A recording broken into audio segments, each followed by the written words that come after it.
unas retenciones en su medida armoniosamente, pero que generan que el sistema argentino funcione bien.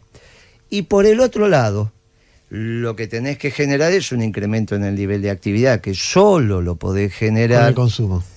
Solo lo podés generar, fíjate vos, solo lo podés generar si aumentás la rentabilidad de las empresas. Y la única posibilidad que tenés de aumentar la rentabilidad de las empresas por unidad vendida es que vos le bajes el costo de la energía. Porque hoy el insumo más... También me autocritico de no haber discutido con más énfasis el plan de negocios de YPF. No era el plan, bueno, era bueno el plan de negocio de Galucho. ¿Por qué? Y sobreestimaba el precio del barril, generó algunos ingresos donde la verdad que no se dieron. Los ingresos a su vez los generó de los consumidores, lo cual eso deterioró un poco la ecuación salarial de los trabajadores, en fin, lo tendría que haber discutido con más énfasis. Bueno, pruebas al canto, fíjate lo que está pasando ahora. 6, 3, 4 meses que yo era secretario de Comercio, me vinieron a plantear que querían aumentar los precios. Entonces yo digo, ¿por qué tienen que aumentar los precios? Dice, porque tenemos que invertir. Entonces resulta, lógicamente, los dos estamos formados en economía, le digo, pero escúcheme, en el sistema capitalista se invierte para bajar precios. Esta es la virtud que tiene el sistema. No se invierte para aumentar los precios. Usted me quiere aumentar los precios para invertir. Más o menos como hizo Galucho en YPF, que lo que hizo para garantizarse, Galucho, por eso vamos a poner, y cuando hablo de los dos temas, Galucho manda a aumentar los combustibles porque quería invertir en YPF y generar un plan. Por eso yo digo, una de las cosas que no discutí con suficiente énfasis fue el plan de negocio de Galucho. Porque es que si vos te financiás con la plata de los consumidores es muy fácil. El ingeniero Miguel Galuccio, parate Miguel para que te vean.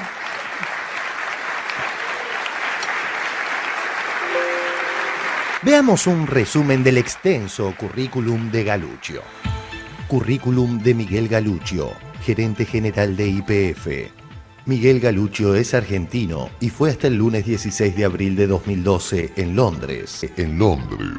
El más alto ejecutivo latinoamericano integrante del equipo de dirección de la empresa Schlumberger, líder en el mundo de servicios petroleros. Que nuestro plan estratégico tenía fundamentalmente 3 pilares y un objetivo principal que definimos en aquel momento como el paradigma energético del país: convertir a Argentina en una exportadora neta de nuestros petróleos, tanto petróleo como combustibles. En una exportadora También me neta autocritico de no haber petróleos, discutido con más tanto énfasis petróleo como el plan de negocios de YPF. No era el plan, bueno, era bueno el plan de negocio de Galucho. ¿Por qué? Humildemente Claro, corrigiéndose y diciéndote, no, vamos por el ingreso. También. Y ahí vamos con las retenciones. Obviamente que poner retenciones en la pampa húmeda, y te diría solamente en la pampa húmeda, porque es donde están las únicas empresas agropecuarias que son, exactamente. No la puede pagar el sojero chaqueño, santiagueño, salteño, eso, en la pampa húmeda. Después, si querés, explicamos por qué Dios generó esto, que en la pampa húmeda vos tenés una rentabilidad de la tierra que permite pagar unas retenciones en su medida armoniosamente, pero que generan que el sistema argentino funcione bien. Y por el otro lado, lo que tenés que generar es un incremento en el nivel de actividad, que solo lo podés generar... Con el consumo. Solo lo podés generar, fíjate vos, solo lo podés generar si aumentás la rentabilidad de las empresas. Y la única posibilidad que tenés de aumentar la rentabilidad de las empresas por unidad vendida es que vos le bajes el costo de la energía.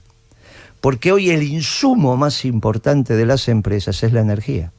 Entonces, no hay posibilidad, si vos no le bajás el costo de la energía,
También me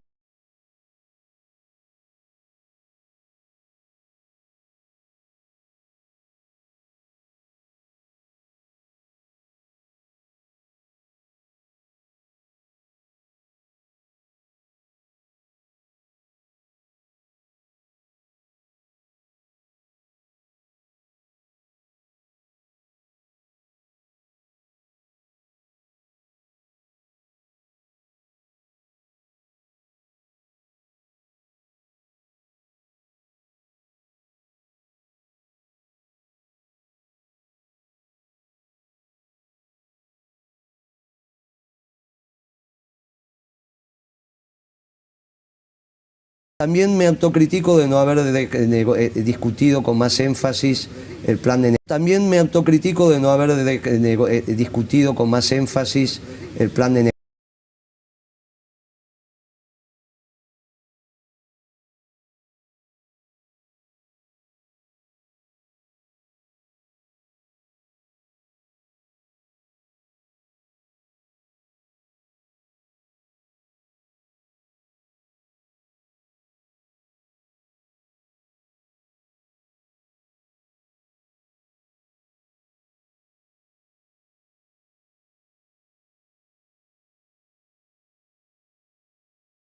También me autocritico de no haber discutido con más énfasis el plan de negocios de YPF. No era bueno el plan de negocio de Galuccio. ¿Por qué? Y sobreestimaba el precio del barril, generó algunos ingresos donde la verdad que no se dieron. Los ingresos a su vez los generó de los consumidores, lo cual eso deterioró un poco la ecuación salarial de los trabajadores, en fin, lo tendría que haber discutido con más énfasis. Bueno, pruebas al canto, fíjate lo que está pasando ahora. 6, 3, 4 meses que yo era secretario de Comercio, me vinieron a plantear que querían aumentar los precios. Entonces digo, ¿por qué tienen que aumentar los precios? Dice, porque tenemos que invertir. Entonces resulta, lógicamente, los dos estamos formados en economía, le digo, pero escúcheme, en el sistema capitalista se invierte para bajar precios. Esta es la virtud que tiene el sistema. No se invierte para aumentar los precios. Usted me quiere aumentar los precios para invertir. Más o menos como hizo Galuccio en YPF, que lo que hizo para garantizarse Galuccio, por eso vamos a poner, y cuando hablo de los dos temas, Galuccio manda a aumentar los combustibles porque quería invertir en YPF y generar un plan. Por eso yo digo, una de las cosas que no discutí con suficiente énfasis fue el plan de negocio de Galuccio. Porque es que si vos te financiás con la plata de los consumidores es muy fácil. El ingeniero Miguel Galuccio. Parate, Miguel, para que te vean.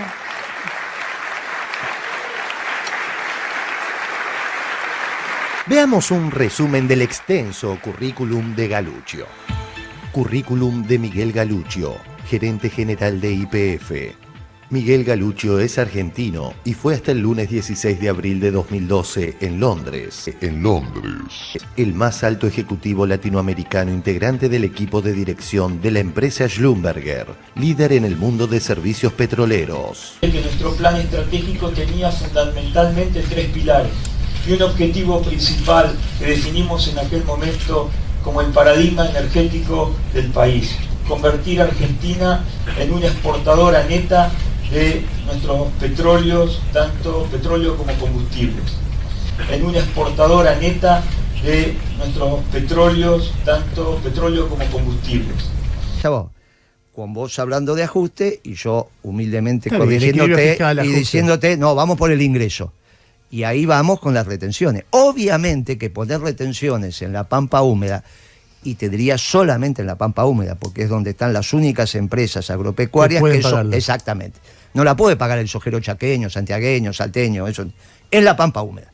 Después, si querés, explicamos por qué Dios generó esto, que en la pampa húmeda vos tenés una rentabilidad de la tierra que permite pagar unas retenciones en su medida armoniosamente, pero que generan que el sistema argentino funcione bien. Y por el otro lado, lo que tenés que generar es un incremento en el nivel de actividad, que solo lo podés generar... Con el consumo. Solo lo podés generar, fíjate vos, solo lo podés generar si aumentás la rentabilidad de las empresas. Y la única posibilidad que tenés de aumentar la rentabilidad de las empresas por unidad vendida es que vos le bajes el costo de la energía. Porque hoy el insumo más importante de las empresas es la energía. Entonces, no hay posibilidad, si vos no le bajás el costo de la energía, que las empresas recuperen rentabilidad por unidad vendida. Cuando vos le das rentabilidad por unidad vendida... Vos te das cuenta que es un mecanismo de relojería imposible. No es porque imposible. Cada vez que vos me marcás un botón, yo digo el despelote, porque vos decís, bueno, bajás pero es que ahí viene Perón y está así. Perón dijo siempre, no se puede hacer tortillas sin romper huevos. No, está bien, pero vos decís, bajo las tarifas, o bajo el costo de la energía. Y otro tipo te dice, bueno, ¿y quién invierte con ese costo? No hay ningún inconveniente, lo demostramos. Y no, pero no es cierto lo que vos decís. Esos son tonterías, con todo respeto, por favor. Vos. Son todas tonterías que se vienen repitiendo, que son acientíficas. No tienen ningún basamento científico. La rentabilidad del negocio petrolero, igual que la rentabilidad sobre cualquier negocio, ¿sobre qué la querés medir? ¿Sobre facturación o sobre capital total empleado? ¿Qué es lo justo para vos? Sobre capital total empleado. Muy bien. ¿Cuánto pensás vos que tiene que ser la tasa de ganancia sobre el capital total empleado en la industria petrolera? A criterio. Yo te digo, vamos a ver. No tengo idea. Muy bien, pero un 8 te parece razonable, un 10, me parece ¿cuánto? Perfecto. Muy bien. Yo dándote un 8 de rentabilidad sobre el capital total empleado, considerando explotación y exploración de los recursos, porque eso lo demostramos. ¿Vos sabés cuánto es el costo del barril de petróleo en la Argentina con exploración y explotación? No tenés por qué saberlo. No soy un bueno, especialista. muy bien. ¿Y entonces por qué pensás que si vos tenés un costo de exploración y explotación promedio ponderado del barril de petróleo en la Argentina, que incluye la tonelada equivalente de petróleo, de gas y demás, $35? $35. O sea, tenés el 100% de ganancia si exportás produciendo... $35, deja la exportación, porque yo la energía la necesito para desarrollar mi complejo industrial. Si vos garantizás... Nosotros somos un país con petróleo, no petrolero. Por lo tanto, eso la exportación, dejémoslo por ahora. Si nosotros tenemos un costo de exploración y explotación de $35, le pones un 10%, ni siquiera un 8%, de rentabilidad al capital total empleado en los eslabones de producción y comercialización. No llegás ni siquiera a $60 del barril en transformación. ¿Por qué hoy lo estás arriba de 200? Entonces, cuando vos me mirás, y ahora cuando ponemos los números arriba de la mesa, es decir, para un poquito, si el fabricante de fideo no puede multiplicar por 10, ¿por qué vos dejás? Muy bien. Entonces, fíjate que te van a venir las inversiones, y si no, el problema de los negocios es la rentabilidad. Vos estás no seguro de tus números, no tenés ninguna duda. Ninguna, los hice yo, ¿sabés con quién? Con los balances de Bulgerón, y lamentablemente se murió. Carlitos, no estoy hablando. Que era el único petrolero que teníamos en la Argentina. ¿Qué vamos a hacer con YPF? Bueno, hay que decir una cosa contundente. Yo digo, el plan de negocio de YPF no puedo permitir que lo haga otra vez un tarambana como Galucho. Porque me empezó a dolarizar las tarifas Galucho, lo que después hizo Aranguren. Pero empezó Galucho en nuestro gobierno. Sí. Bien, nosotros empezamos a hacerle perder competitividad a la industria manufacturera argentina. Hay que revertir. Ahora, ¿quién puso las tarifas al precio dólar? ¿Quién las puso? ¿Quién las puso las tarifas? ¿Este gobierno? ¿Ah, sí? ¿Quién firmó el 7,50 con Chevron por millón de BTU? Vos decís que es un tema de Cristina y de Kicillof. ¿Pero quién no firmó ese 7,50, che? No, yo digo, la verdad histórica. ¿Pero quién firmó ese acuerdo? Sí, es cierto, sí. Yo no voy a negar. Decilo. Cristina. Pero decilo. Muy bien, ¿quién era el presidente de YPF? Galucho. Muy bien, ¿con quién hizo ese plan de negocio Galucho de YPF? ¿Con Chevron? Con Aranguren. ¿Por qué el plan de negocios no se cambió? ¿Por qué el plan de negocio de YPF de un gobierno peronista sigue siendo el mismo en un gobierno oligarca? Porque no era peronista ese plan de negocio. Comenzó la dolarización de la tarifa en el gobierno de Cristina. Sí. Bien, no podemos repetir ese error. Después fue reemplazado por una tontería de alguien que fue muy dañino para la economía argentina, que es este chico que le decían el mago, que fue el presidente de YPF y que de mago no tenía nada. ¿Está bien? Este en realidad un talambana grande. Un muchacho que pasa de ser empleado petrolero porque así viene, y de hecho es presidente de YPF, pero no deja de ser un empleado petrolero, y en 2 años, después de dejar la presidencia de YPF, se transforma en petrolero. Es como que vos ahora, periodista de la CNN, en un programa de radio a las 11 de la noche, CNN Radio, dentro de 4 años te compres toda la CNN. Y te digo, muchacho, por más que seas un extraordinario periodista, me parece que estás lejos de poder comprar toda la CNN, ¿no? Bueno, esto es lo que hizo Galuccio. De empleado petrolero a petrolero. No conozco ningún caso como ese en 4 años. No creo que haya en el mundo antecedentes de ese tipo, ¿eh? En el mundo. Si no, vos que sos un programa de energía, me encantaría que mañana me diga, Moreno, está equivocado, tenemos 20 casos como este y acá están. Si no conseguís 20, 10. Si no conseguís 10, 5. Y si conseguís 1, también me encantaría. En 4 años, ¿eh? Esto es porque arregló dentro del Club del Petróleo, con Aranguren y demás, cómo tenía que ser la cosa. ¿Cómo fue la cosa? Firmó un acuerdo ridículo, absolutamente imbécil, con la Chevron, donde nosotros a un gas que solamente tiene break-even, sí, en términos empresariales, si el barril está a $100 el barril, el tipo lo firma al 7,50 el millón de BTU. Es imposible. Empezó a destruir la competitividad del aparato productivo argentino. El gobierno de Macri no, empezó a dolarizar las tarifas Galuccio. Y esto nos tenemos que hacer cargo. En un debate interno que obviamente lo perdí, donde quizá tendría que haber sido mucho más intenso mi debate con él. ¿Cómo continúa esto? Bueno, ahora continúa con la instalación de un barril criollo. ¿Cómo tiene que ser el precio de la energía en la Argentina? Y acá no hay ninguna alternativa. Nosotros no podemos ser tomadores de precios internacionales. Esto es una estupidez. La Argentina es un país con petróleo, pero no petrolero. Lo que nosotros tenemos que hacer es definir cuáles son los costos de exploración y explotación. Cuando vos definís los costos de exploración, es obvio que la energía fósil, el barril de petróleo que vos sacás mañana es más caro que el barril de petróleo que sacaste hoy, porque hoy sacás el petróleo más barato, en términos de profundidad, del pozo que tenés que hacer, de la tecnología aplicada o a dónde la vas a sacar. Cuando yo la hice, no la hice con el shale gas, porque en aquel momento cuando hice el costo en términos de tonelada equivalente de petróleo, del barril de petróleo en la Argentina, lo hice con datos de Pan American Energy, me lo dio Carlos Bulgeroni, que lamentablemente falleció, que yo te diría el único petrolero que tenía la Argentina de fuste. Lo hice con una exploración sobre el offshore, que es donde yo creo que está la oportunidad de negocio de la Argentina. Y me dio $35 el barril. A $35 el barril vos ponés el margen que quieras, tanto a los petroleros, a la destilación y a la comercialización.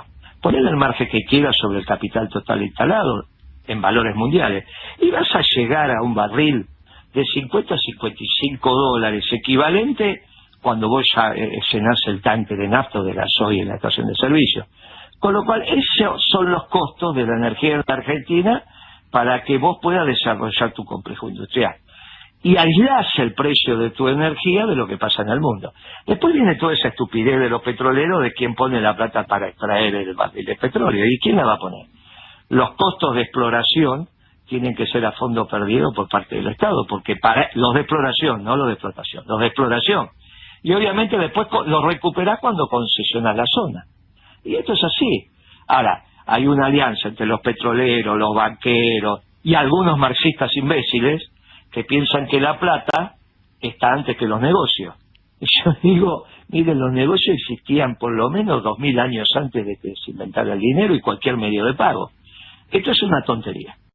Esto es una tontería. Así de fácil tiene que ser la situación y la discusión. Yo te digo, con un barril de petróleo en la Argentina de $55 contra $35, con esos $20, vos le das rentabilidad a todos los sectores, sin ninguna duda, pero sin ninguna duda. Me parece que va a ser interesante la charla con Ignacio Sabatella, insisto, siempre nuestra referencia, doctor en Ciencias Sociales, investigador del CONICET, especialista en temas energéticos. ¿Qué dos miradas sobre la conducción de YPF se contraponen en la presidencia estaca de Guillermo Nielsen y ahora la de Pablo González, con un conocimiento del territorio y de los actores mucho más acabado? Bueno, en principio empecemos por lo que tienen en común. Ninguno de los dos era en principio un especialista en el tema energético, como en su momento se lo promocionó a Miguel Galuccio a su llegada en 2012 a la recientemente recuperada YPF. ¿Te acordás que Galuccio hizo un buen marketing de sí mismo también? Sí. Que se hizo llamar a sí mismo el mago, tenía buenos vínculos con empresas petroleras y de servicios a nivel internacional, y eso, bueno, lo catapultó a ese lugar, ¿no? En cambio, estamos hablando de tanto Nielsen como Pablo González, ninguno de los dos proviene del sector energético. La diferencia entre uno y otro es que uno viene del sector privado, del mercado, como bien vos estabas graficando, y otro que es un hombre de la política. Lo que vamos a hacer con YPF. ¿Por qué? Porque el plan de negocio de YPF determina la tasa de ganancias de todas las empresas de nuestra patria.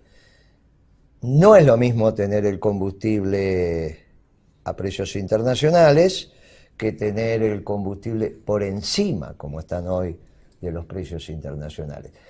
Pero este aumento del combustible líquido o gaseoso comenzó también cuando quizás en la YPF, estatizado en el 51% de las acciones, el plan de negocios no fue el mejor.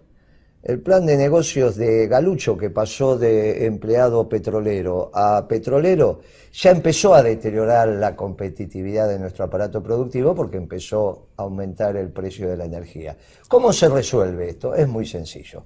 El plan de negocio de la nueva YPF la tienen que hacer aquellos que defienden los intereses permanentes de la patria. ¿Quiénes son? Y son los trabajadores. Los trabajadores de YPF, no, el conjunto de los trabajadores. Los trabajadores individuales, no, como enseñó Perón, a través de sus organizaciones permanentes, que es el Movimiento Obrero Organizado. El próximo plan de negocio de YPF lo va a tener que hacer el confederal de la CGT. Si nosotros conseguimos que el ingreso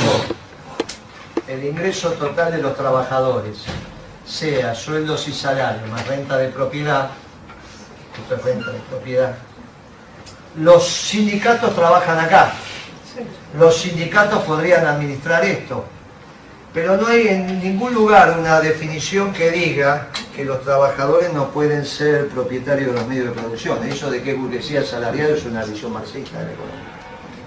Digamos, nosotros no negamos la propiedad de los medios de producción en manos de los trabajadores. Yo a veces hago una pregunta muy inquietante, que es: ¿en manos de quién tendría que estar YPF? En general, la desviación del análisis de los últimos 2 o 3 años en el debate económico, esto es una influencia muy fuerte de Kicillof, hace decir que YPF tiene que estar en manos del Estado, cuando YPF debería estar en manos de los que defienden los intereses permanentes de la patria para siempre, que son los trabajadores. El confundir a los cuadros políticos como defensores de los intereses del Estado vis a vis los trabajadores hace que ahora la administración de YPF la tenga más, ¿no? Porque si estuviera en manos de los trabajadores, la segunda pregunta, si tiene que estar en manos de los trabajadores, ¿de qué trabajadores? Viene una respuesta muy directa, que es de los petroleros. Ahí tenemos un límite, porque entonces no hay cómo convencer a los petroleros que el combustible sea barato. Ahora, si la pongo en manos de la UOM, sí, porque cuanto más caro esté el combustible, menos UOM voy a tener, por lo que explicamos antes. Entonces, la reflexión sobre la mesa de negociación de intereses contrapuestos en un proyecto colectivo es bastante interesante. Si YPF está en manos de la metalmecánica argentina, los dirigentes sindicales vinculados a la metalmecánica tienen que resolver si quieren que sus trabajadores ganen por renta de propiedad, por lo tanto el combustible está caro, o van por sueldos y salarios en cantidad de trabajadores y demás, y necesitan combustible barato. Esa discusión es una discusión intramovimiento obrero. Es extraordinario, pero cuando planteó la comunidad organizada lo hizo con una... Es muy interesante, ustedes imagínense esa discusión. Si los trabajadores avanzan en la renta de propiedad. Ahora, no hay posibilidad de tener empresas rentables con una visión humanista de la economía, donde el centro decisional es el ser humano, si no le metemos rentas extraordinarias a las funciones de producción de cada empresa. ¿Se acuerdan lo que es la función de producción? Tanto de esto, tanto de esto, tanto de esto, tanto de esto. El tema que tengo es que estamos asistiendo, y para esto ya para que esta noche duerma un poquito, se despierten a las 3 de la mañana para reflexionar sobre esto, es que estamos asistiendo a la tercera revolución del modo de producción capitalista. Definida revolución al interior del modo de producción capitalista, lo que se produce cuando un determinado pueblo o un determinado aparato productivo baja violentamente los costos de producción. Cuando digo violentamente, es violenta. Lo bajaron los ingleses con la revolución industrial, lo bajaron los norteamericanos con la revolución de los procesos, después, para resolver las consecuencias de la revolución de los procesos, que se creó esta carrera. ¿También? Ustedes son consecuencia de la revolución de los procesos. Ahora, pero yo te pregunto lo siguiente, por ejemplo el tema YPF, ¿sí? Que no sé si era un tema que vos sabías. YPF se privatizó, se vendió en 15.000 millones de dólares. ¿Sí? Después, bueno, se restatizó en 10.000, qué sé yo. Ahora en la bolsa vale 1.500 millones de dólares. Y digo, ¿cómo es esta historia? Convertimos una empresa gigante en Argentina en una empresita que se la puede comprar cualquiera, el 50% de YPF. Cualquier tipo que ande con un poco de efectivo en el bolsillo se la compra. Pero digo, pero es que tenés toda la razón. La destrucción... Yo una vez, hablándote ahí en el estudio, te hablé de lo que significa la depresión económica. Y vos me pregunté, ¿qué es eso? Y eso es la destrucción de valor de las empresas argentinas. Sí. Esto que estás viendo en YPF es la destrucción de valor. ¿Cuánto tendría que valer YPF hoy como mínimo? Lo mismo, 15.000 millones de dólares. Como mínimo. 15.000 millones de dólares. Bueno, vale el 10%. Bueno, y vale el 10%. ¿Cuándo empezó esto? Y empezó con un muchacho que se llama Galuccio. Porque es muy fácil. Ya, no empezó con Macri. El que endeudó YPF fue Galuccio, y esta era la discusión en el gobierno. ¿Para qué la endeudó? Para un plan de negocio que era decididamente fracasado. ¿Cuándo lo discutimos esto? Y en el 2012 lo discutimos, Chiche, con Galuccio. Galuccio era un muchacho que estaba viviendo lo más bien en Londres, en una empresa, era empleado petrolero. Y de las buenas para primera, se transformó de empleado en dueño. Y le decían el mago, por eso le dicen el mago. Porque es el único que en 3 años se transformó de empleado de una petrolera a dueño de su petrolera. Ahora, en el medio es un desastre. El desastre es este. ¿Qué pasa con Macri? Macri no supo resolver este tema. ¿Y por qué? Porque vos sabés cómo es Macri. Si algo no hacía era tener contracción al trabajo. ¿Y qué termina pasando con Alberto? Que no sabe cómo manejarla. ¿Era culpa de Nielsen? No, ¿qué va a ser culpa de Nielsen? Nielsen fue un secretario de finanzas que resolvió la negociación de la deuda con Kirchner. Obviamente que no fue solo Nielsen, era Kirchner. Kirchner y Nielsen hicieron una dupla que era de temer en la negociación de la deuda. Te digo porque a mí me tocó estar en el mundo y decir, che, ustedes son todos como ese Nielsen que venía a negociar. Bueno, no es el problema de Nielsen, el problema es la estructura económica que planteó Alberto Fernández, que está destruyendo el valor de las compañías. ¿Y cuál es la primera compañía que destruye valor? Es la que está endeudada. Ahora, la deuda es culpa de Galuccio. Ahora hay que llamarlo al mago y decirle, vení, mago, vení para acá. ¿Qué hiciste con YPF? Porque Kicillof pagó 5.000 millones de dólares por la mitad, más los intereses. O sea que termina la Argentina, el Tesoro, pagando 8.000. No importa. El contado era 5.000. Le dio bonos, se transformaron en 8.000. Yo, en esencia, no soy dogmático de ninguna escuela. Y soy alguien que mira la economía con profunda racionalidad. Ahora es la hora del Estado. Ahora es la hora de la inversión pública. Ahora el motor es el Estado. Punto. Bueno, eso nos afecta también a nosotros. Porque somos parte de esa lógica global, ¿no? Nuestra YPF. Somos parte de esa lógica global. En algún momento de las últimas 2 semanas pasó a tener una capitalización de 1.500 millones de dólares. Claro, eso pasa porque somos parte de una economía global. Es el hecho de que a pesar del dictado de precios máximos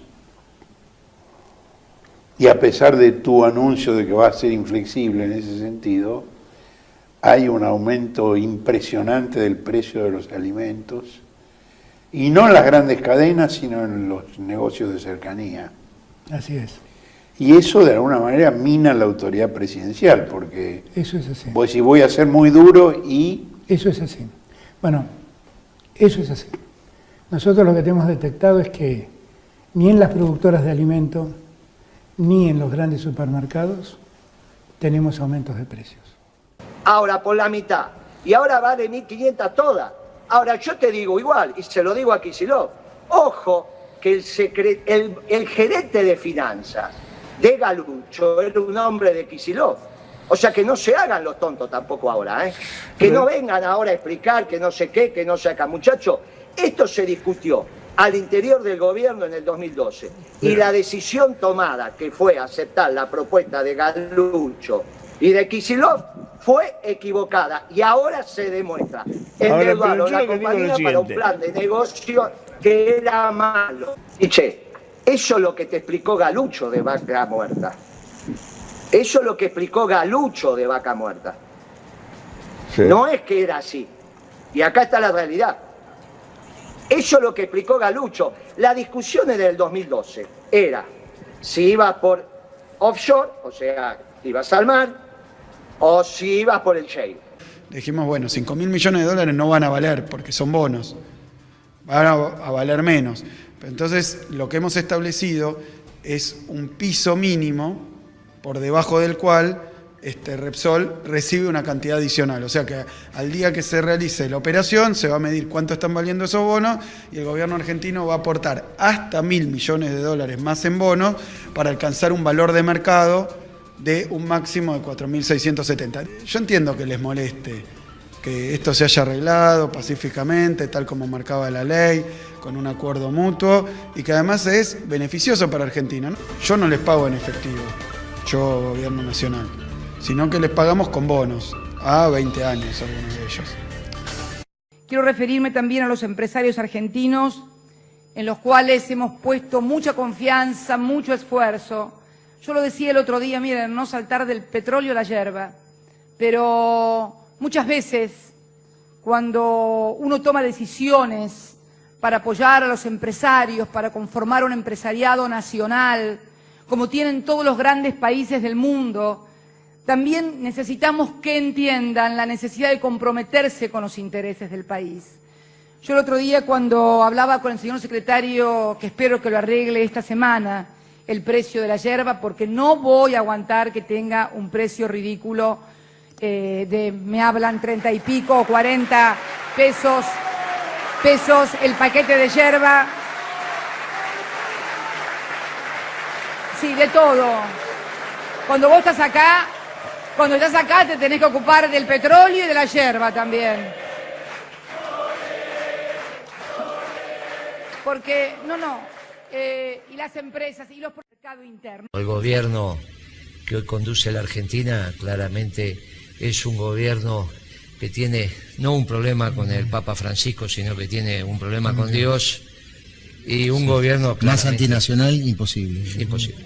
Un gobierno anglófilo. Anglófilo, cipayo, las tienen todas. Las tienen todas. Y lo que habíamos anunciado oportunamente, que lamentablemente cuando se hundió el Ara San Juan, esa solidaridad de los buques viniendo a buscarlo, era en realidad para hacer algún relevamiento de la plataforma submarina que ahora se pasó a licitación y ya están con la información que tenían les resulta menos azaroso presentarse. Pero bueno, de los 10 millones de kilómetros cuadrados que hoy es la Argentina bicontinental y marítimo, hay 2 millones que están discutidos, una parte en la Antártida que se justapone con los chilenos y con los británicos, y bueno, obviamente el de alrededor de nuestras Islas Malvinas. Pero hay 8 millones que hoy están consolidados en el territorio argentino y en el mar. Sobre eso es que se hicieron las licitaciones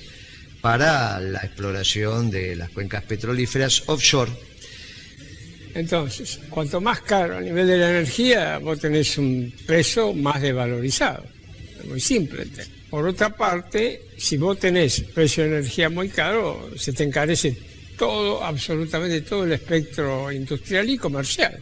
Necesariamente la energía que tiene la Argentina tiene que ser utilizada en su proceso de transformación en nuestra industria manufacturera y en todo caso por nuestras familias para mejorar su calidad de vida. Donde el concepto de Argentina como exportador es un concepto extraño, porque el abastecimiento del insumo energético es una de las piezas claves de nuestro futuro modelo de desarrollo. Sí. Vino Galucho con una sarta de cosas, un acuerdo secreto, hizo todo un burububú, y acá está la realidad. El problema es que cuando vos tomás malas decisiones y encima endeudás a la compañía, y pasa lo que pasa, Galucho va a tener un montón de explicaciones, o sea, no que bajó, no que subió, Vaca no Muerta que es una... mundo, Entonces me decís que... siempre encontrás... Pero Vaca Muerta es una mentira, entonces, una ficción. No tenemos ¿Cómo plata. va a ser una mentira? No tenemos plata No, para pero no es exportarla. una mentira. No, pero no es una mentira. Vaca Muerta está ahí. Lo que había que hacer era un plan de negocio serio y consistente. Y no lo podía hacer Galucho. ¿Qué sabía Galucho de plan de negocio? Si era un muchacho que se dedicaba a planificar en mediano plazo diciendo cosas desde lo ingenieril, no desde el negocio. Que vos sepas cómo transformar petróleo en combustible, o que vos sepas cómo sacar petróleo, no te hace un empresario. Los empresarios no se inventan de la noche a la mañana. Por eso no hay que destruir los sectores empresarios, que es lo que está haciendo Alberto Fernández. Cuando vos construís un buen hombre de negocio, te lleva décadas. Por ahí tenés una suerte, y vos, pero Chiche, ¿cuánto te cuesta? Hacer un economista te lleva 5 años. Hacer un ingeniero te lleva 5 años. Pero hacer un hombre de negocios que entienda, ¿cuánto te lleva, Chiche? Te lleva la vida. Mira. Y vos lo sabés. Vos lo sabés. Entonces no se pueden inventar empresarios de la mañana. Este chico Galucho era un en Londres, haciendo cuentas y demás. Por arriba de él había un montón de personas y finalmente estaba el núcleo duro que hacía negocio. Vos recibías la carpeta que hacía Galucho y el tipo que decidía decía, no, está bien, déjenlo seguir escribiendo, pero esto no es negocio. Y así hace la empresa rentable. El tipo vino acá, se hizo una campaña de prensa, se hizo decir que era un mago, inventó un cuento y ahora mirá cómo estamos. Ahora, esto lo discutió el gobierno, yo te aseguro porque estuve en la mesa, lo discutió en el 2012. Obviamente, lo dije siempre, en esa discusión privó lo de Galucho, pero en el mediano plazo, porque no es que esto que estamos hablando pasó hace un siglo, te estoy hablando 2012. Bueno, pasaron 8 años y ahora tenemos la empresa petrolera hecha a pedazos, por Galucho, por Macri y por Alberto Fernández. Se viene. Vos imaginate, hoy empiezan a salir las noticias de YPF, pero hoy empiezan a salir. No es que la situación de YPF no se sabe, es que no se entiende lo que está pasando con YPF. Hay reuniones, vos tuviste un Galucho, un ignorante Galucho, ignorante, que la endeudó YPF, no la endeudó Macri a YPF, la endeudó el ignorante de Galucho.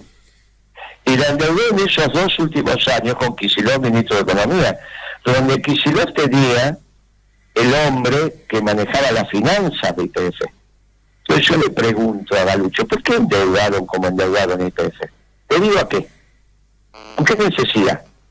Y le pregunto a la gente de Kicillof, ¿por qué no autorizaron? ¿Por qué no permitieron? ¿Por qué no pusieron el grito en el cielo en aquel momento? Sí, es raro, vos sabés que es raro. Es raro las acciones del gobernador.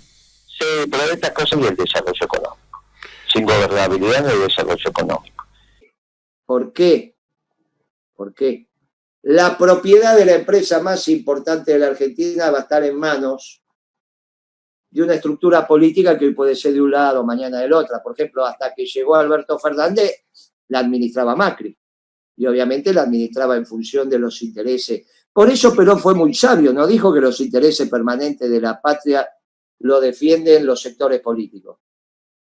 Dijo los trabajadores, organizados.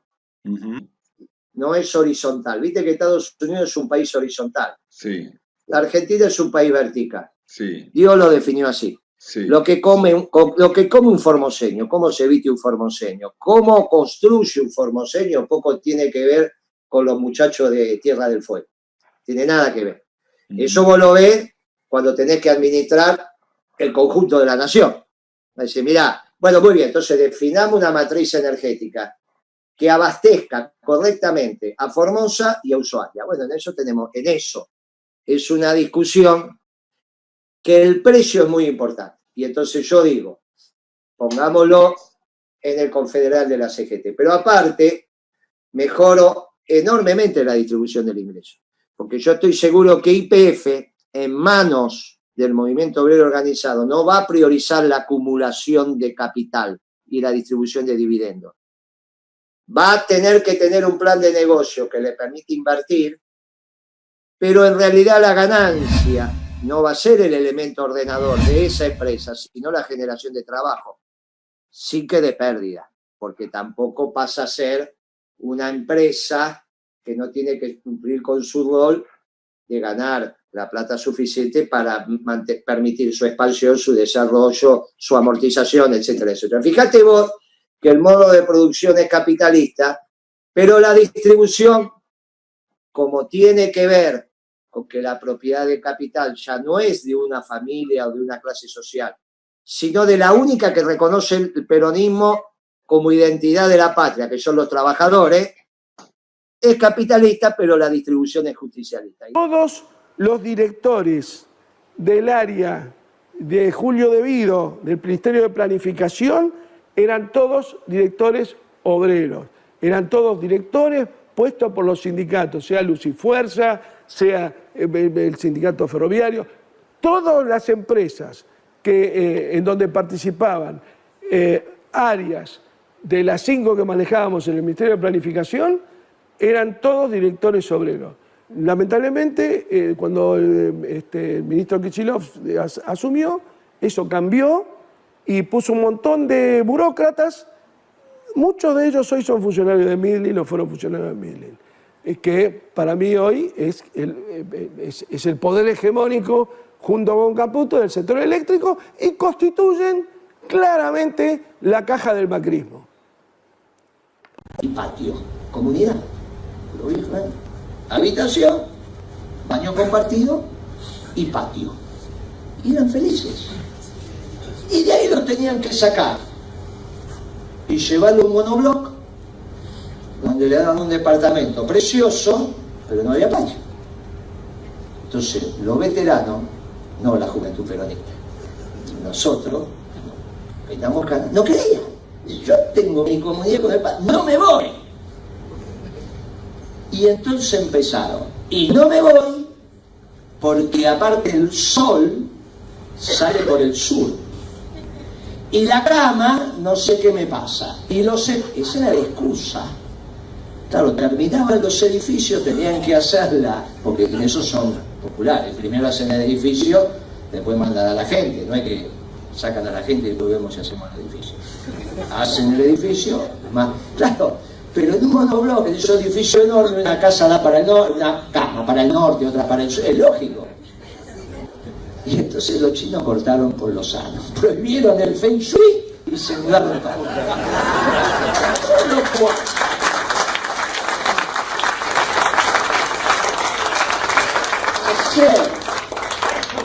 hacer política económica en China no es que a uno no le faltan ganas. Convengamos que es más fácil. Acá cada 2 años tenemos que estar sujetos a la decisión de la voluntad popular y eso está bien. Muy bien que la sociedad argentina haya encontrado eso. Ahora, como estamos hablando de un modelo justo, inclusivo y sustentable, hay que tomar las decisiones cada 2 años y que vaya en esa dirección, en la dirección posible de ganar las voluntades populares.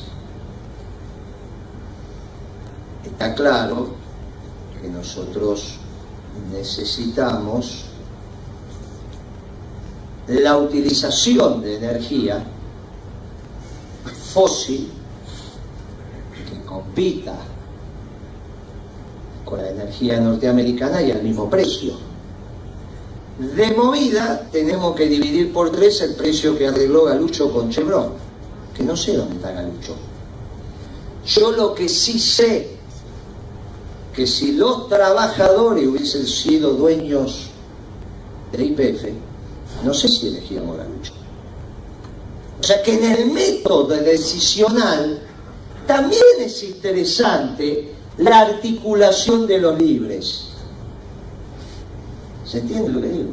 Hay muchas menos posibilidades de equivocarnos. ¿Quién era Galucho? ¿Cuál es la diferencia entre Galucho y de Aranguren? ¿Cuál podría ser? Si uno venía del gerente, de que conceptualmente eran ingenieros los dos, y ahí está.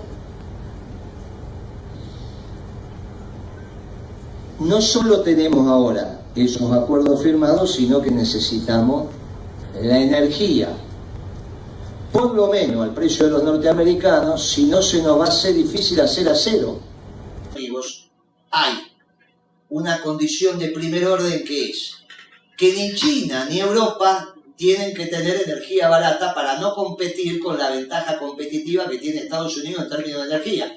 Ustedes piensen que cuando el imbécil de Galucho firma el 7.50 por millón de BTU con Chevron, y todos lo aplaudimos y todas esas estupideces, en ese mismo momento se firmaba $7.50. El precio. Sí, el precio, 7.50 el millón de BTU. En ese mismo momento Estados Unidos ya comercializaba 2.50 el millón de BTU. Es imposible que yo tenga una industria manufacturera competitiva si el insumo básico que le doy a mi industria, que la energía es 3 veces más cara que en Estados Unidos. El idiota de Galucho empezó no solo dolarizando las tarifas, sino que me destruyó la competitividad que habíamos alcanzado en nuestro complejo industrial. Él fue. Él fue. Ahora, el país... Aranguren después ratificó. Claro, porque es el mismo plan de negocio. Sí, pero ya no de idiota. Hay 2 cosas que ellos continúan. Un gobierno oligarca continúa 2 políticas de un modelo nacional y popular. El plan de negocio de YPF, que es el plan de negocio de la empresa más importante que es la Argentina, y precios cuidados. Algo no camina. Está claro por qué continúan el plan de negocio de YPF. No está claro por qué continúan precios cuidados, salvo que no sirviera para nada. Porque si en la tasa de acumulación del sistema capitalista precios cuidados no impacta, lo continuó. ¿Impactó o no impactó? ¿Permeaba la tasa de acumulación de las empresas precio cuidado? ¿O lo que permea la tasa de acumulación generando una distribución del excedente, que en toda sociedad es 1? ¿Empezó con Macri o empezó con Kicillof, el modelo amigo de los mercados? El modelo amigo de los mercados puede ser socialdemócrata. ¿Y sí? Sí. Bien. Entonces este es un debate que nos vamos a dar, claro. Sin Kicillof es difícil este debate, porque es él el que tiene que explicar qué fue lo que hizo 14 y 15. Está bien.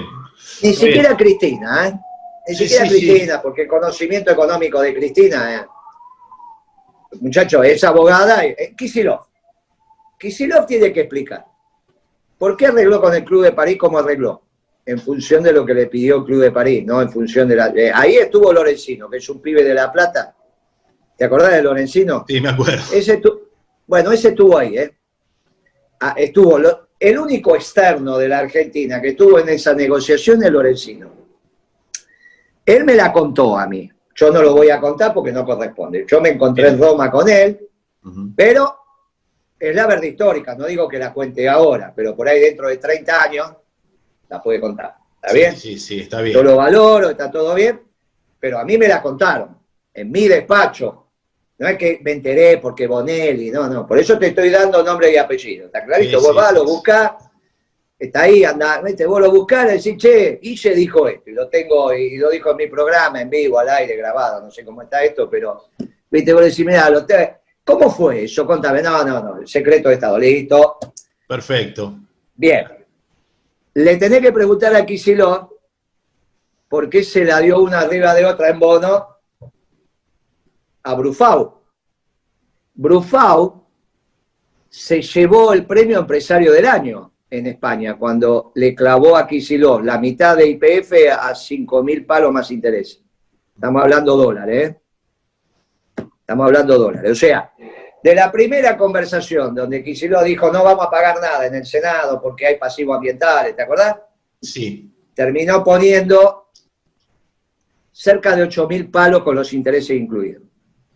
Esos bonos que agarró Brufau es el que tenía arreglado que se iban a descontar en el mundo, ¿eh? O sea, Brufau, ¿qué hizo? Agarró los bonos como si yo te doy un cheque a vos a 60 días y vas, lo descontás en la cueva de la esquina. Está bien. Hoy te rompen la cabeza, pero bueno, alguna vez lo habrás hecho, ¿está bien?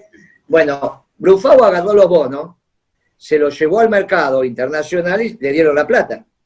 Son los bonos que están ahora, que se han reestructurados ahora. No te tomaban esos bonos si vos no eras amigo de los mercados. ¿Se entiende cómo se Sí, se entiende. Está claro que vos decís que este ciclo de amistad con los mercados arrancó con Kicillof y lo profundizó y lo continuó Macri. Al menos se puede dar la discusión.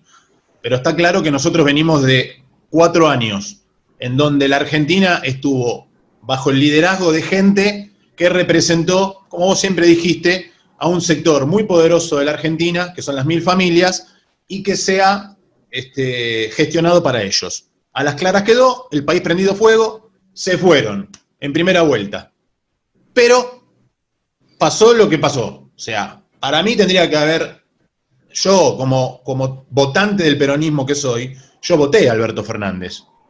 A mí me hubiese gustado que el peronismo elija candidato en una interna. Y yo hubiese votado con mucho más placer a un verdadero referente del peronismo.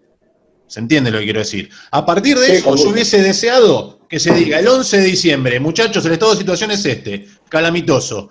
Y para laburar al respecto, para poner de pie de nuevo a la Argentina, como ya se ha hecho, en una etapa en donde vos fuiste parte de un gobierno que ha capeado en la tormenta, yo hubiese convocado a gente de más experiencia. Vos siempre decís lo mismo, vos hubieses hecho una mesa de consenso con empresarios, con sindicalistas, con un montón de personas que saben de lo que se trata esto, porque la situación era muy compleja. Y lo sigue siendo, está grabada, está claro. Claro, vos tenés toda la razón, pero la pregunta es si esto no es peronista. Yo se lo dije hace por lo menos 8 meses atrás. El ministro de Economía de Alberto Fernández hubiese sido Pratgay. ¿Sabe por qué no fue Pratgay? Porque fue el ministro de Economía de Macri. El economista, el hombre, en términos de pensamiento económico, que le gustaba como ministro de Economía, Alberto Fernández, es Pratgay, que fue en la fórmula con Donda, en la primera vez que fueron diputados. Sí, recuerdo, sí. Bueno, es que esa es la lógica. ¿No sabés por qué no está Pratgay? Porque fue ministro de Economía de Macri. Sí. ¿Y quién fue el primero que lo felicitó a Pratgay? Alberto Fernández. ¿Vos te acordás que se decía que iba a ser Melconian, aquel? Y por atrás apareció Pratgay. ¿Por qué aparece Pratgay? Y después tiene que tomar esa decisión loca de duplicar el precio de la comida, porque Pratgay pensaba que los precios estaban armados a 16, y toda esa tontería que ya se sabe. Sí. Bueno, Pratgay es un muchacho formado en la misma escuela que Lustó. Pero cuando digo la misma escuela, es la misma escuela.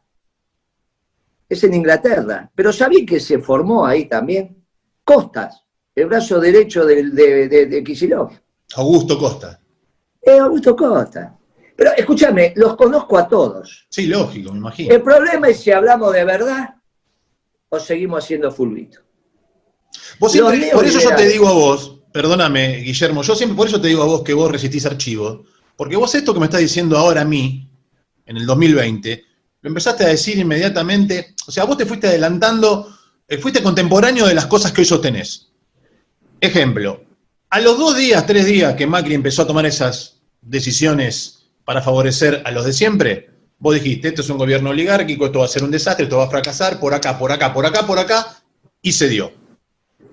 Cuando Cristina eligió a Alberto, vos fuiste el primero que dijo, de todos los que podía elegir, eligió al peor. Fuiste el primero en decir, mirá lo que te voy a nombrar ahora. Yo estaba viviendo por cuestiones de vida fuera del país. Y tenía mucho contacto con gente del resto del mundo. Y en el mundo se hablaba de una tercera guerra mundial. Al primero que lo escuché hablar en Argentina, de atentos muchachos, que en el mundo hay una guerra desatada, fue a vos. Después al Papa y después a Cristina. Es decir, vos siempre fuiste diciendo las cosas en el momento exacto. Pero ahora, ¿para dónde disparamos? Y ahora, a lo hecho pecho. ¿Para dónde disparamos? Ignacio Sabatel, adelante. Buenas noches. Me presento ante todos, soy investigador del CONICET, con sede en el Instituto Gino Germani de la Universidad de Buenos Aires.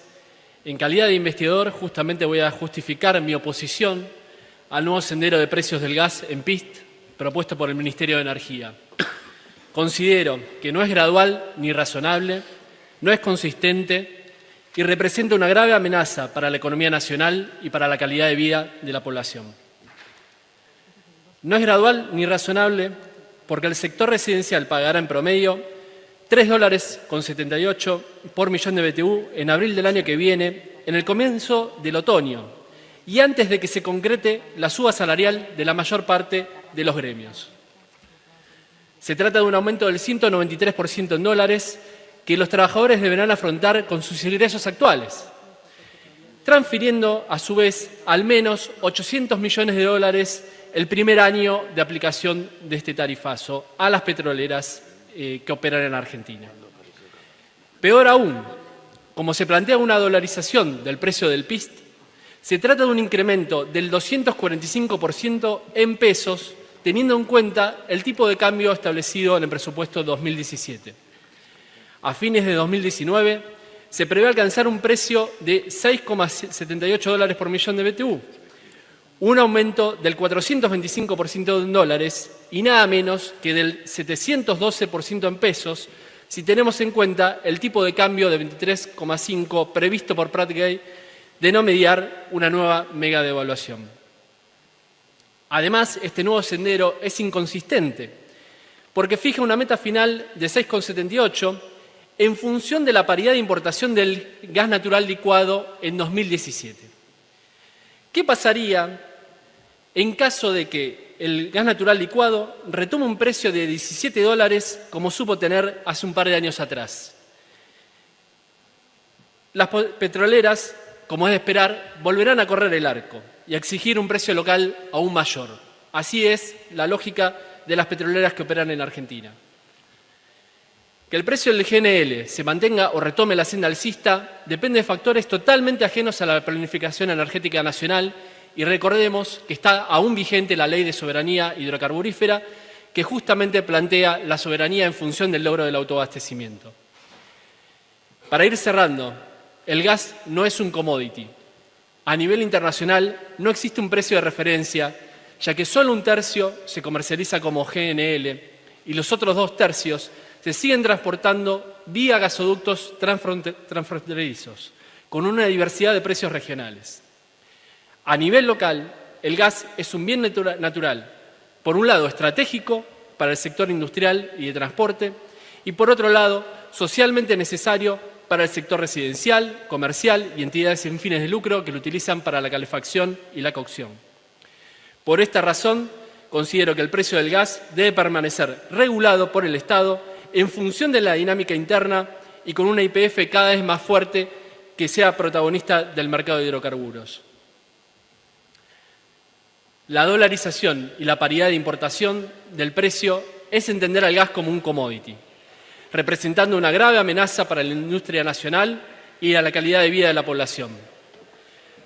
Tal como sucedió en los 90, cuando se impuso la hegemonía del paradigma neoliberal. Por eso, como decimos desde científicos y universitarios autoconvocados, espacio nacido al calor del balotaje, en contra de la posibilidad que ganara Macri, no cambiaron, volvieron. Muchas gracias. Que YPF hizo el gasto grueso, mucha inversión, porque imagínense que cada pozo cuesta ahora, habiendo bajado los costos, 8 millones de dólares cada pozo. E YPF hizo más de 1000 pozos. Es más o menos lo que le quedó de deuda, debe más de 8.000 millones de dólares. Es el resultado de inversiones en el plan de 8.000 millones de dólares. Queremos tratar de ser claros en esto, la tarea de recomponer otra vez las reservas que se habían consumido, las que había logrado acumular por 70 años, se consumieron en más o menos 15 años, luego de la privatización. Y acá se produjo el colapso de la producción y de las reservas, y tuvimos que otra vez recuperar YPF y ponerla a trabajar para poner en valor Vaca Muerta. Primero que nada, quisiera decirles que uno de los hitos fundamentales de los primeros 100 días fue poner el equipo de trabajo en marcha. Hoy me acompaña un equipo de gestión experto. Dentro del equipo de gestión tenemos más de 200 años de experiencia acumulada en petróleo y gas. Y tenemos también una diversidad de gente que viene de la industria del petróleo, que viene de la banca, con experiencia internacional, y gente también que viene del sector público. Que el precio de la energía, que es el precio de los precios, me lo defina el conjunto de los trabajadores. Porque si yo tengo energía barata, tengo trabajo, y si tengo energía cara, no tengo. ¿Quién lo tiene que hacer? Y los que discuten si tiene que haber trabajo. Y eso es el movimiento obrero organizado. Y esto, ahora nosotros la pusimos en manos de unos cuadros políticos que trajeron a Galucho, que era un ingeniero que vivía en Londres, lo trajimos para acá y es el único tipo que en 3 años pasó de ser empleado petrolero a petrolero. Es una cosa de loco, esto sería que en 3 años un tipo pasa a ser empleado bancario a tener un banco. Pero nunca vi esto. Y ese imbécil lo trajimos nosotros. Y le aprobamos el plan de negocio. ¿Pero en qué cabeza cabe? Cuando cambió el gobierno, al que le dijeron, hubo dos que se quedaran, Barañao y a Galucho. Claro, Barañao no tiene importancia eso. Sí, por eso, pero por Galucho que ya era un hombre le ofrecieron... Ya era un hombre de los laboratorios de aquella época. Ya era un hombre de los laboratorios, pero todos sabíamos que era un hombre de los laboratorios, No, es el laboratorio que me aumentó el paracetamol, no sé cómo se llama, pero tiene otro nombre comercial, cuando tuvimos el dengue. Que resulta que en el Chaco se multiplicó por 4 el precio. Cuando me llamó Coqui, digo, no, pero ¿cómo va a estar haciendo eso? Sí, Guillermo. Averigüé, era así, a los 15 minutos habían dividido el precio por 4. Pues ya ese fue el único día que me enojé de verdad con un empresario. De verdad. En plena situación de dengue me habían aumentado el precio de ese que es el más conocido, ahora cambió. No, Tafirol. Ah, bueno, la droga ahí está. Lo mismo que hizo la nómina con el agua. Entonces bueno, pero ese ya sabíamos que era hombre de... Son las cosas, está bien. Igual lo que a mí más me preocupó siempre, esas cosas raras, de que elegimos un papa argentino y ponemos en la Secretaría de Pensamiento Estratégico, no sé cuántas cosas más, un marxista. Es raro, somos raros nosotros. El día que tenemos al Papa argentino ponemos un marxista que le enseña a pensar a la gente. Es raro, somos gente rara. Pero bueno. Se lee, empezamos el año con una nueva autorización de exportación de gas a Brasil. Hasta el 1 de mayo de 2019 se podrán enviar hasta 750.000 metros cúbicos por día desde la cuenca neuquina. Seguimos potenciando nuestros recursos naturales, cuidando el abastecimiento interno. Vamos a detenernos en estos conceptos en realidad que subrayamos. Primero, el gas que se va a exportar a Brasil proviene de la cuenca neuquina. Luego, la relación entre potenciar recursos exclusivamente a través de la exportación de los mismos y por supuesto de ninguna manera industrializados. Y en tercer lugar, si se cuida, efectivamente se está cuidando el abastecimiento interno. Lo primero que tenemos que decir, ya nos referimos a ello en el primer video, es que lo que se está exportando de gas natural es gas subsidiado, es decir, se están exportando subsidios. Esto es así porque, como este gráfico indica, Si se descuenta de la producción nacional, acá tienen la producción 2018, si se descuentan los aportes de las resoluciones 46 y 447, es decir, los subsidios exclusivamente de la era Macri al gas natural, a la producción de gas natural, la producción de gas en la República Argentina, que aumentó en 2018, hubiera caído un 2,7% este año y un 4% desde la asunción de Macri, es decir, desde el primer año de Mauricio Macri. Reitero, si descontamos los subsidios a la producción de gas, la producción en lo que va de 2018 hubiera caído casi un 3%. Esto son proyectos más que nada de empresas privadas. Las primeras exportaciones a Chile se están haciendo desde Tierra del Fuego a una empresa canadiense ubicada en Chile que se llama Metanex, y con el gas argentino lo procesa y exporta metano. Es decir, esta empresa le agrega valor a nuestro gas, y ni siquiera es que lo utiliza internamente en Chile, sino que lo exporta bajo un producto con valor agregado. Con lo cual estamos repitiendo un esquema muy parecido al de los 90, que desde mi punto de vista es un esquema neoliberal, en el cual predomina el criterio de la rentabilidad privada. Ahora, Ignacio, es como que no aprendemos la historia, es decir, volvemos a lo mismo, y ¿por qué nosotros no le ponemos ese valor agregado, digo yo? ¿Y qué es la depresión económica? Y bueno, lo habíamos dicho, es la destrucción de valor en la economía argentina. ¿Y qué es lo que está aconteciendo con YPF? Bueno, exactamente eso, la destrucción de valor.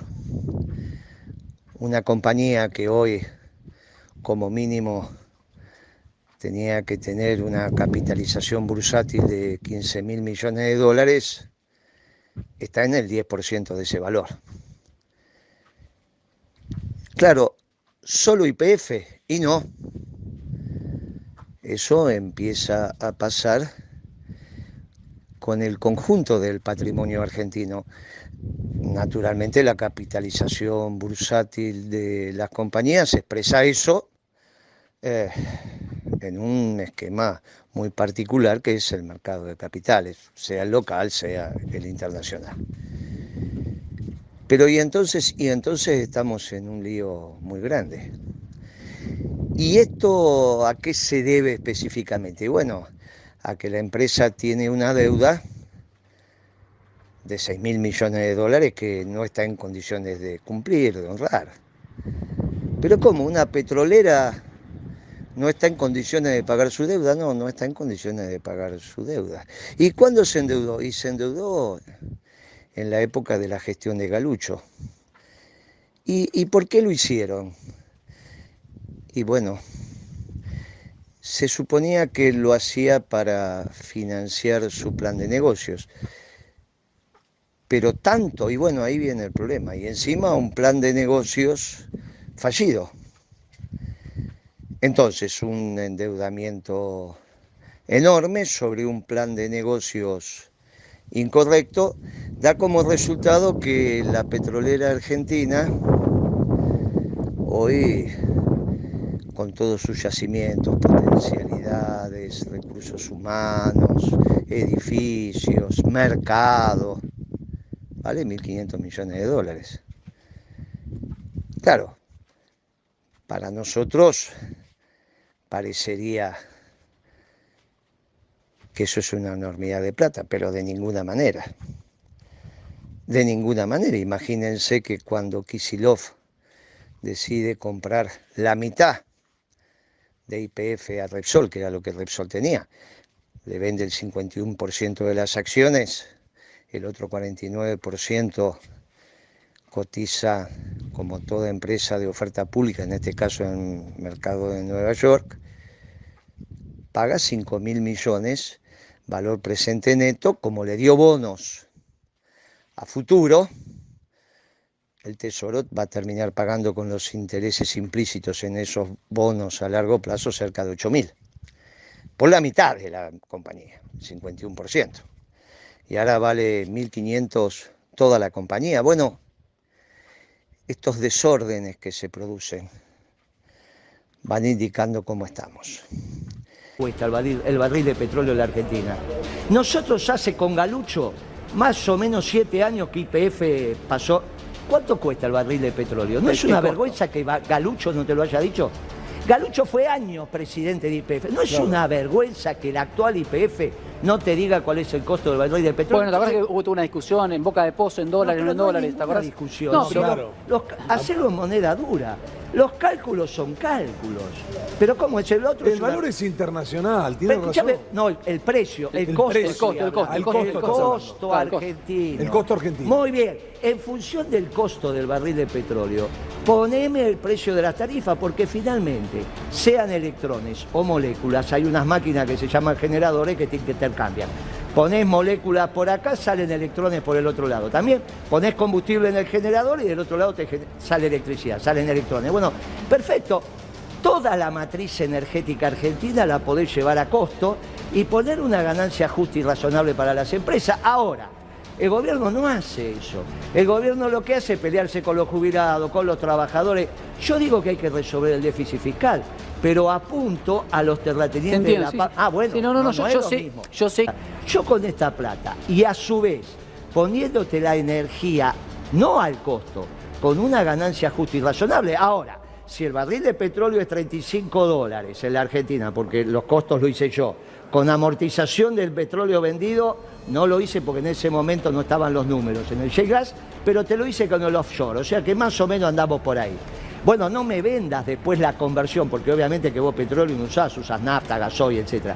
Pero el margen es multiplicado por 5. ¿Y por qué sigue aumentando? Bueno, pero es que aumentan y hicieron costos. Y resulta que me lo hacen en paridad de exportación.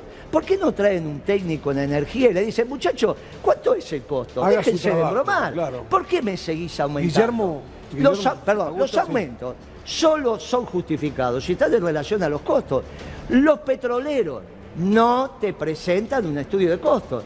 Bueno, hay costo para todo menos para el petróleo. No les conviene. Tenés que transportarte con tu vehículo. Ya se hizo prohibitivo. Digo, la clase media, el gran desafío yo creo que tiene Alberto Fernández es que este 2021 la clase media se siga sosteniendo porque se están cayendo a la pobreza, pero en olas, en olas. Yo te pregunto yo te quiero mostrar la configuración común. ¿Te puedo hacer una pregunta? Sí, claro. Vos si fueras presidente, ¿pondrías de secretario de Energía a uno que produce combustible o al que utiliza el combustible? No, al que utiliza. ¿Viste? ¿Y por qué ponen al que produce? Si vos fueras presidente, ¿pondrías secretario de Industria a un muchacho vinculado a la vestimenta? Entonces vos me decís que lo que más aumentó en el año. ¿O a los que nos vestimos? No, claro, a los que nos vestimos. Ah, ¿viste cuál es la diferencia cuando decís que sos, pero no sos? Porque esa es la diferencia de ser peronista. Cuando vos sos peronista, te fijás en el pueblo. Entonces le decís a los petroleros, miren, petrolero, tranquilo, ustedes van a ganar plata. Pero el hombre mío ahí es el que... ¿Quién era el que hacía los costos del combustible cuando Kirchner estaba vivo? La Secretaría de Comercio. ¿Defendiendo a quién? Al que carga. Ahora, si vos ahora ponés a que la política lo hace el que produce, si vos la Secretaría de Industria... Ponés al lobo a cuidar a las ovejas. Pero en la Secretaría de Industria pusiste a los muchachos vinculados a la vestimenta, desde el hilado hasta... Y resulta que es lo que más aumentó. Pero ¿cómo se entiende esto? Muy bien, ¿sabés por qué? Porque estos progresistas lo único que hacen es parecer y nunca ser. Entonces te dicen, no, los jubilados saben que yo lo voy a defender. Y después en un año le da la misma plata. Esto es lo que son los socialdemócratas. Lo viste con De la Rúa, con Alfonsín, y ahora lo ves con Alberto. Cuando vuelva el peronismo, esto se te termina.